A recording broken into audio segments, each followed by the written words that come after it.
New season, new crew, lights up, camera rolling. Let's get it going. Oswego Sports Update starts now. Roll it!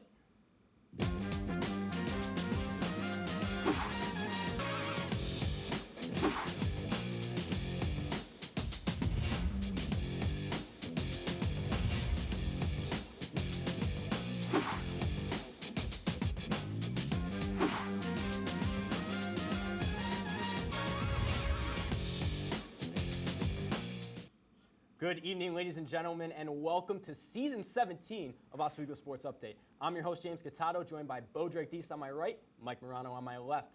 Tonight on OSU, we're going to be talking about Oswego men's club hockey and women's soccer. And your talk of the town for this week will be the City of Champions, Boston. So, without further ado, gentlemen, let's get Season 17 kicked off. Some Oswego men's club hockey. Why don't we? You boys ready to get it going? Oh my God, let's go. The Oswego men's club hockey team came out of a 3-game weekend with a positive record of 2-1. Big contributions from Adam Marvin and Kyle McNamara would be all the difference to help lift the Lakers over Cornell and Mercyhurst.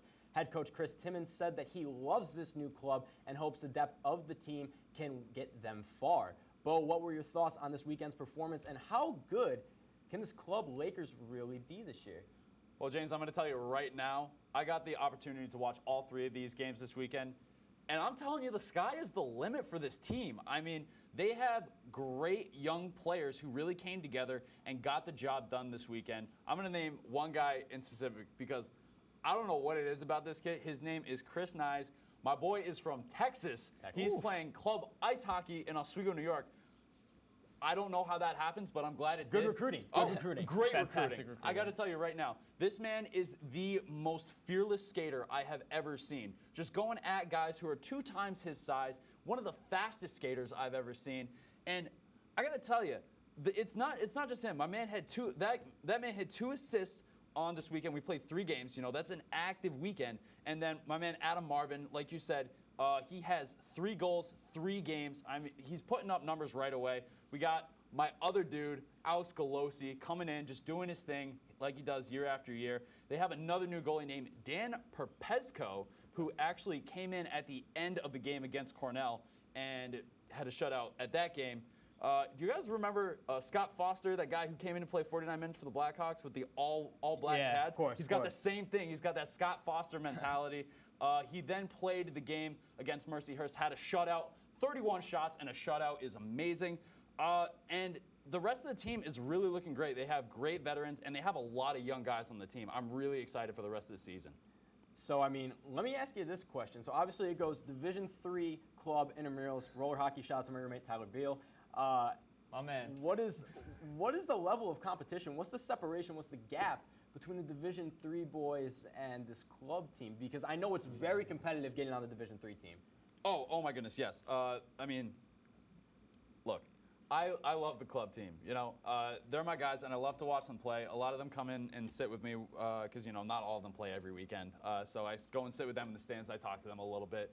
But there is a difference when you can watch a game in club and you can kind of see who's controlling the tempo. And for those of us who don't play hockey or maybe aren't as familiar with it, you can kind of look at it and say, oh, like it's a little bit slower pace, and you can kind of say, oh, they're doing that. Okay, I see. I understand. It's easier to follow yeah, along, exactly. right. I understand why they're passing it around the point now.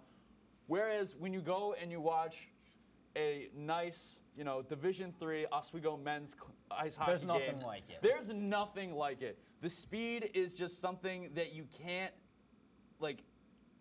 compare the 2 things, because I can watch the Oswego D3 team and just be like, wow, those dudes are fast.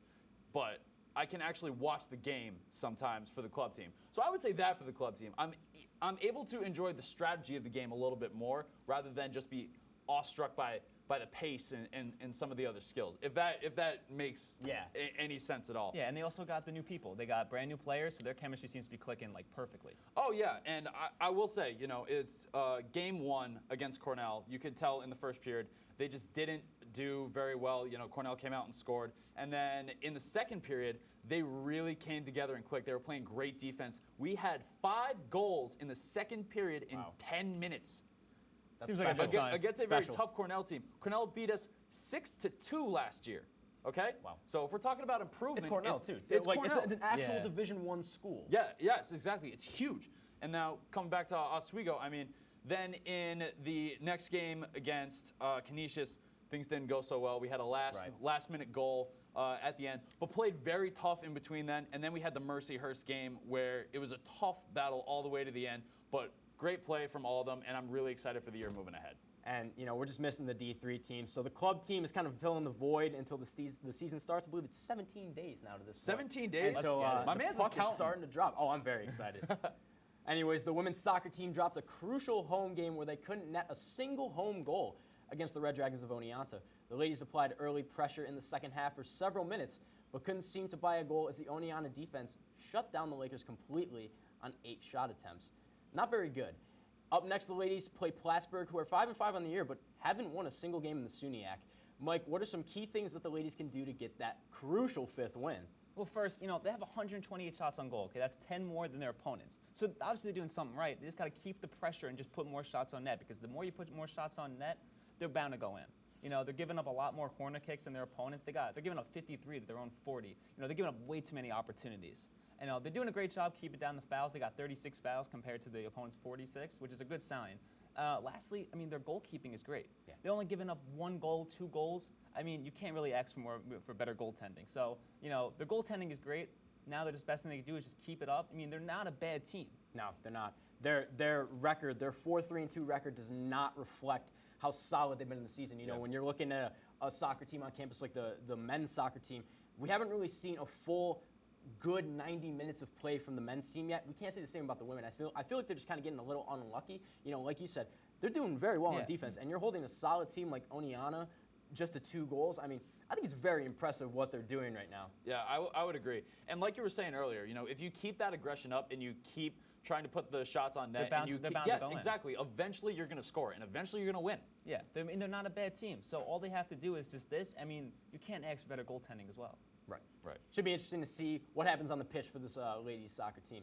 In this week's sports preview, we got a double dose of Oswego sports action on Friday as the men's soccer team is going to take on Plattsburgh at 4 o'clock off the turf, and onto the court. The volleyball team will play host to 11-6 SUNY Fredonia. Boys, what excites you the most about this pair of games? Well, first of all, soccer, they've been on a losing streak. They're on a 4-game losing streak. So if they could really put it to Plattsburgh and really make this like a statement win, it'd be really huge for this team. I mean, the biggest thing that I've noticed about the men Oswego team is that their ball movement is okay in the midfield, and they do have a couple of generals in the midfield, but their finishing is just not that great, you know. And so I feel like their offense, once it starts clicking a little bit, you're going to see the wins start racking up. And as for volleyball, going onto the court, they looked really solid in their Oswego State Invitational Tournament.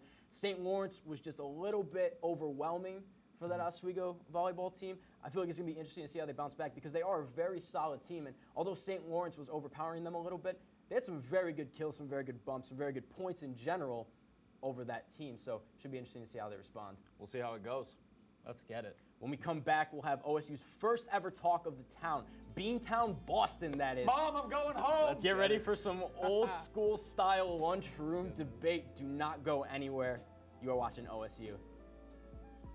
President Stanley, whenever there's bad weather, who would you turn to? I'd turn to Storm Team 10. No, right but you've here. got to say it like this. Storm Team 10. Say it with me. Storm Team 10.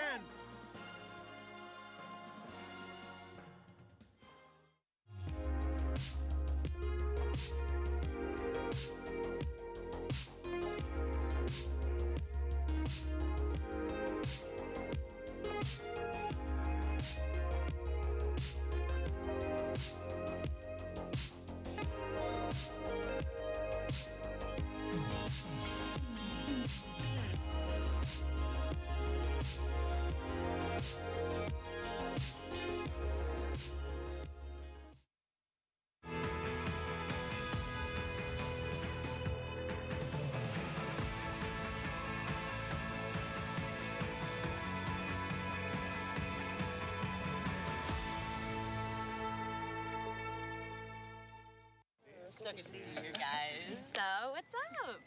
We finally bought a place. Holy cow. You seriously have enough saved to do that? We've been putting a little aside each month. Jeez, at the end of the month, we have nothing left to save. Yeah, I have no idea where it goes. Well, you're spending a lot on... Was it good? Oh, God. Oh, how is my account overdrawn?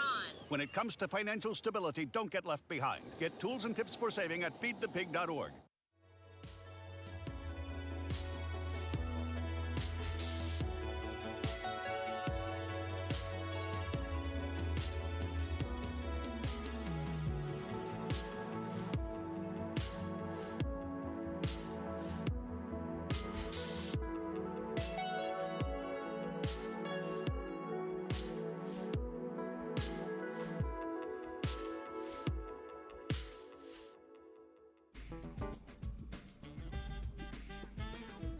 And welcome back to OSU. And the very first talk of the town, the City of Champions in Boston, will be our feature city this week. So without any further ado, let's hop right into it. After a very rocky start to the 2018-19 campaign, the New England Patriots had a resounding 38-7 win over the now 3-1 AFC East rival Miami Dolphins. With the new addition of Josh Gordon, a healthy Rob Gronkowski, and a soon-to-return Julian Edelman, it's safe to say that the Patriots will be offensively sound come Week 5. Boys, is it smooth sailing for the Patriots at this point, or are they not completely out of the woods yet? And if they are completely out of the woods, are they a favorite to go back to the Super Bowl?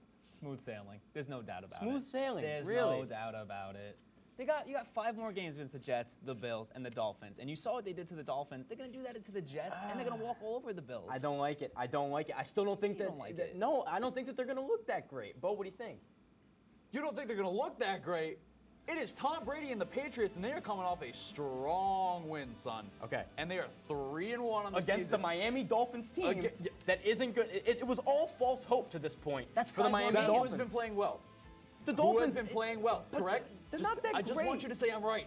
Literally, the Dolphins team at best is either third in the AFC East or bottom of the AFC East. And when you look at their out-of-division schedule for the rest of the season, you got teams like the Colts who, I'm sorry, but if Andrew Luck is on and his offensive line holds up a little bit, Andrew Luck is a top 5 Colts quarterback. lost to the Texans. But still, he's a top 5 quarterback in the NFL when he's playing well. And the Texans have a good defense. J.J. Watt. But there's when he's playing well. We're talking about Tom Brady, who is Tom Brady 24/7. I don't see GOAT. it. I don't see it. My goat. Again, when you look at their out-of-division play, you're going to see the Chiefs and Austin Mahomes. You're seeing an insane defense, one of the best defenses Patrick we've seen in a Mahomes while. hasn't thrown a touchdown today. They're down by 10 against the Broncos Again, right now. look at the Broncos defense, and he's a rookie too. Von Miller, are you kidding me? On that pass rush, Bradley Chubb, they're looking solid defensively. Yeah, Patrick Mahomes was on fire, and then out of nowhere, Yeah. he's not going to keep this up throughout the whole season. Again, he's a rookie. You can't expect the world out of him. You know, I mean, the Bears, the Packers, the Titans, the Vikings, the Steelers. Vikings haven't looked that good either. No. Well, I mean, they've lost a lot of close games, though. You know, and I really think that with this out-of-division schedule, the Patriots are going to struggle. How bad do you think they're going to struggle? I don't think. I mean, obviously they're going to win the AFC East. That's a given. Also, when's the last time we ever saw the Patriots like legitimately struggle, like for an extended period of time? Every Not September. even with Matt Castle. When they had Matt Castle, didn't even struggle. Well, again, every September seems like it's kind of rough for the Patriots, but then they start to turn it up as October rolls around. But Exactly. you know, every year we've talked about this. Every year in September, the Patriots take September off because they need to get into their rhythm. They need to get other no, guys. I don't like that. I don't like you that. don't like Like, that? look, That's how they play. They're not That's how they taking- play. They've been in the Super Bowl They're the not last taking. 4 years. They're not taking time off. Their players are injured. Look at how injury-prone their tight end is, Rob Gronkowski. No. I'm not saying they're trying to take time off. I'm saying what they're doing is they're settling into their rhythm and they're looking at the rest of the league. I'm telling you, that's what Bill Belichick You got to is see doing. Tom Brady's weapons. He's got Gronk. He's got Chris Hogan. He's just got Josh Gordon. He's got Julian Edelman when he comes back.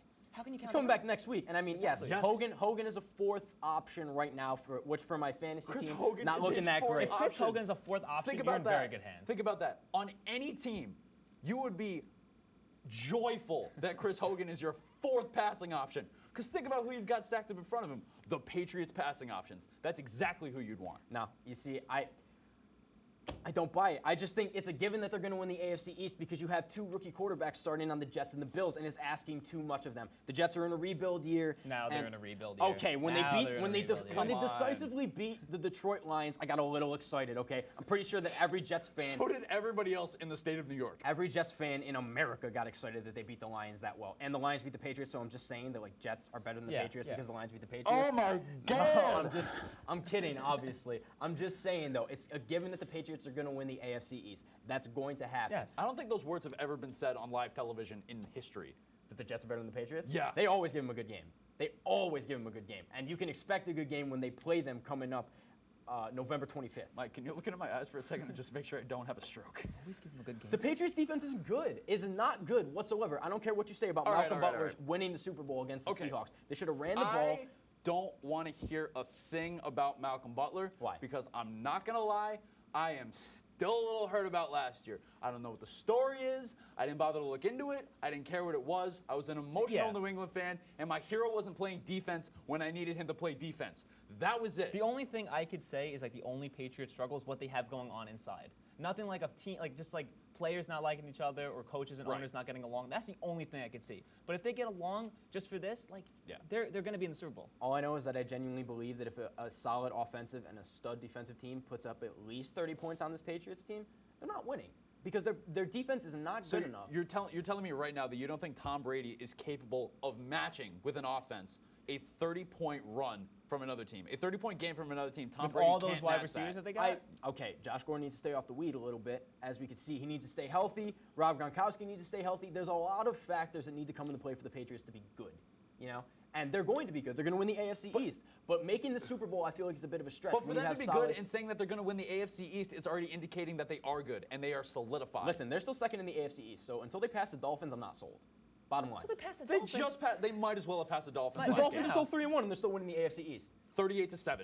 Okay, doesn't matter. Dolphins can have an off day. 38-7. Off day. I don't know. You can't have an off day against Tom Brady. Brady. The last time the Dolphins won the division, Tom Brady was hurt. That should say something. Yeah. It's going to be interesting to see how it unfolds. It's Brady night. It's like kryptonite, but it's Tom Brady. We'll see. It seems for the majority of the Major League season that the Red Sox center fielder Mookie Betts has been a runaway American League MVP.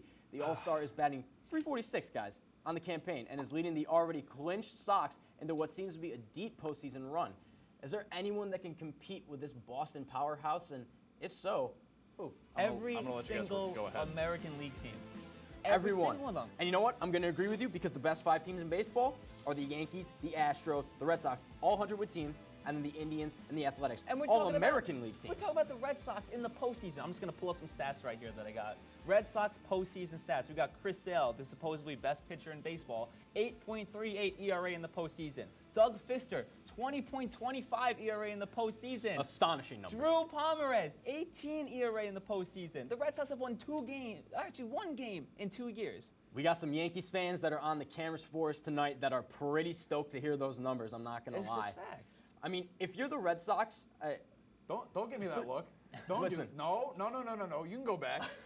Listen, 3 of those 5 American League teams are 100-win teams, in the Astros, the Yankees, and the Red Sox. And the Yankees are in the wild card game. You know, I think that if you don't pitch Severino in the wild card game, he's that X factor. If you pitch Severino in the wild card game, I genuinely believe that the Yankees are going to lose to the Athletics. They have to put it happen. I think that they have to start J-Happ. He's a lefty. He brings something a little more awkward to the table. He's been absolutely lights out this season ever since getting to New York. He was an all-star in Toronto, and he had almost a 4.7 ERA in Toronto. Then he comes to New York, he's pitching a 2.4, and he's 7-0. Come on. He is your starter against the Oakland Athletics, and if Aaron Boone does not start J-Happ, I don't see how you keep him around for the rest of the season. I don't. And at that point, you're saying firing Aaron Boone. If you do not start J-Happ and you lose to the Oakland Athletics in the wild card game, the Yankees have won how many games this year? 100. And you're going to fire a coach that had 100 wins. Look at what they did with Joe Girardi. They went to the ALCS and then he just gets dumped. Because then you have problems with his players. Because he benched Gary Sanchez and he was actually able to take authority in the clubhouse, and they don't like that. They don't like the fact that he was able to take authority in the clubhouse and bench Sanchez, and now Boone is all for the clubhouse, you know. He's not going to lay an iron fist down. And now the fans want him to bench Sanchez. This is his worst statistical season of his career. You know, I think if the Yankees get to the Red Sox, they have to pitch J-Happ. And then if they get to the Red Sox, After Chris Sale, they hammer everybody. David Price. I don't want to talk about it. Congratulations, David Wright, on a fantastic baseball career. Not talking about it. We're David not there. Price turns into a ghost when he pitches against the New York Yankees. It is atrocious to watch. And I mean, in a 5-game set, I got to give it to the Yankees. And completely No, I'll give it unbiased to the Yankees perspective. too. And if you don't beat the Red Sox, I feel like it's World Series or bust, and Aaron Boone gets fired if they don't make the World Series. In my humble opinion. New England, you, me, we got to do some talking, okay? I just want to talk. It's all right. I just want to sit down and have a conversation right now. And I am just saying I have to be quiet here because anything I say will not be statistically backed up. It will not be proven by play. It will be straight from the heart emotion. You New York guys, You're don't very need attached that. to your Boston roots. We get it. We get it. We get it. I know, you get it. And the Celtics are sweeping the Warriors in the NBA Finals. We get it. We get it, you Boston fan, you. Just shoot your shot, man. It's going to be very interesting to see what we got a cameraman doing the little shooting motion. Can't wait for the NBA season to start. Celtics. I love it. Should be very interesting to see how the Boston teams kind of bounce back. The Patriots especially bouncing back and seeing how the Red Sox get through the postseason. I mean, they've had a lot of rough postseasons, and if it's not the Yankees that beat them, I gotta imagine that either the Astros or the Indians sweep them in the ALCS. I mean, I'm sorry. The Astros look so good this year. Stop. All I want to hear really quick, just so I can be happy, is that you guys think there's a chance that the Red Sox can win the World Series this year. I think that any team in the American League can win the World Series this year. The National League is doo-doo. They're not winning the World Series. The Brewers are trash? The Brewers are not trash. They had a very good showing against the Cubs today. I'm saying that they did. compared to all of the American League talent that you have right now. What a great baseball game, honestly. Literally. What a great baseball But game. I'm not going to lie. With all the talent that you have in the American League, it's hard for me to think that an American League team is not bringing the World Series home. Do you think the Astros go back? I think the Astros have a very good chance of going I think back to they go back. back. If the Yankees don't win, I give it to the Astros. I don't disagree. To be honest. When we come back, I'll be giving my final take on what most call the biggest fight in UFC history. Lightweight champ Khabib Nurmagomedov versus the notorious one, Conor McGregor. Stay tuned. You're watching OSU. Oh.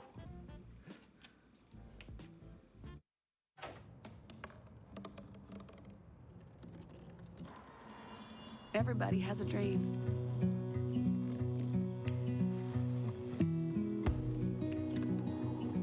Mine was to see the ocean. And with a little help, I made it.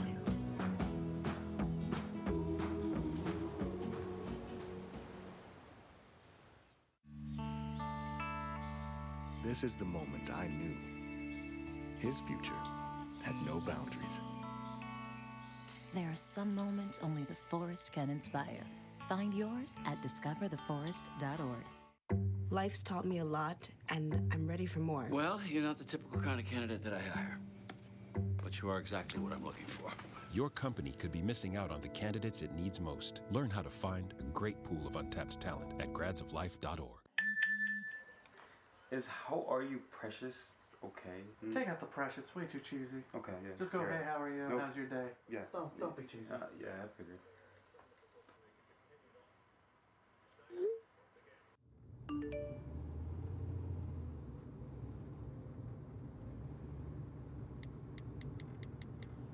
So, what'd she say? She's still typing. I'm not sure. She never takes this long. I wouldn't worry about it. Give it a few minutes. Okay.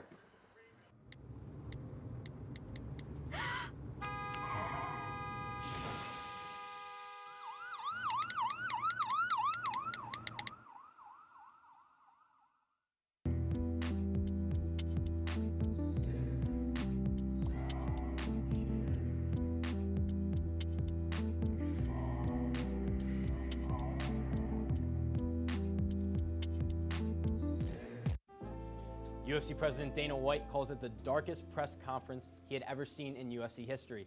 To the fans, the buildup in itself could be worth the $64.99 pay-per-view price tag. Shameless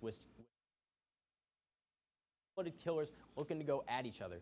Between the fighters, Conor said it best at the press conference himself, quote, "If you got off that bus, you would be in a box and I'd be in a cell. Safe to say that we've never seen McGregor truly been this emotionally worked up before a fight. But to be fair to the notorious one, this is the first time he's ever fought with such an emotional connection." Following Khabib's skirmish with one of Conor's best friends and sparring partners, Artem Lobov, the Irishman had no other choice in his mind than to attack Khabib's bus inside of the Barclays Center in Brooklyn ahead of UFC 223 in April. So does all of this emotion end up in Conor McGregor getting hurt in the fight, maybe caught, maybe taken down? Or does the cage close and he's just the same cocky fighter that just seems to have his best stuff every night he steps in the octagon? Eddie Alvarez, Jose Aldo, all good things coming from McGregor. Giving Khabib his first ever professional loss could possibly cement McGregor as the best UFC fighter of all time. Now going to Khabib, he's a ground and pound guru. He's what wrestlers hope to achieve someday, getting every single one of his opponents to the canvas with ease. His approach is unorthodox on the feet, and he's had the same game plan for every single one of his bouts. But hey, if it ain't broke, don't fix it, am I right? 26-0, it speaks for itself. But will the mental warfare and that lethal Irish left hand claim yet another victim? Well, I tend to think so. Vegas odds aren't in Mystic Mac's favor, but neither was the Jose Aldo, the Eddie Alvarez fight, the second Nate Diaz fight. Look how all of those ended. Hard-fought win in the Diaz fight, but nonetheless, Jose Aldo, 13 seconds to take out what most call the best featherweight in UFC history. Records were made to be broken, and I personally feel on October 6th, Khabib will be 26-1, and we will be discussing how Conor McGregor is one of the greatest fighters to ever step foot into an octagon, and it should be very interesting if he reclaims his UFC gold as he signed a 6-fight contract. Does he fight Tony Ferguson next? Does he fight Khabib again after Khabib was the reigning champion? It's a little questionable considering that Khabib gained his UFC gold after beating 11-ranked Al Iaquinta. Should be very interesting to see what happens because stylistically it is the prototypical striker versus the what some call the all-American wrestler, but the Russian Khabib Nurmagomedov brings a different twist to the wrestling game that we have just never seen before. Should be very interesting to see. It's a lot of money, a lot of pay-per-view buys, a lot of illegal streaming. But at the same time, if the Notorious One is able to win, he said it before, he's fighting for the love and not the money at this point. He doesn't have to fight anymore, so we'll see how motivated he truly is to walk into the octagon and try to get the first loss on Khabib Nurmagomedov's UFC professional career. Next week on OSU, we will head to the city that never sleeps for our next talk of the town. Will the Yankees, Aaron Judge, Giancarlo Stanton, Gary Sanchez, Dylan Betances, Aroldis Chapman bring the series, the World Series, back to the Big Apple? In Jets world, is Sam Darnold a bust? Next week, you get all of our takes. And I am James Cataldo signing off. Thank you for watching. We will see you all next Monday.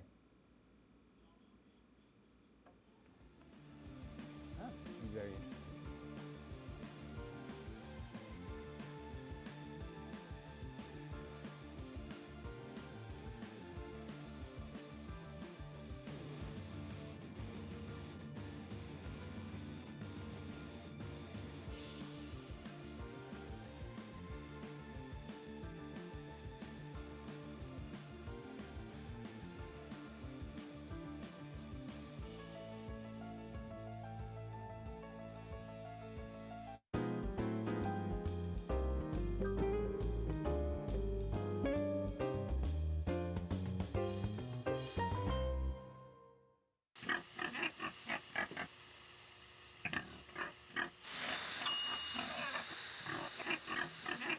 Cook foods to the right temperature using a food thermometer. 3,000 Americans will die from food poisoning this year. Check your steps at foodsafety.gov.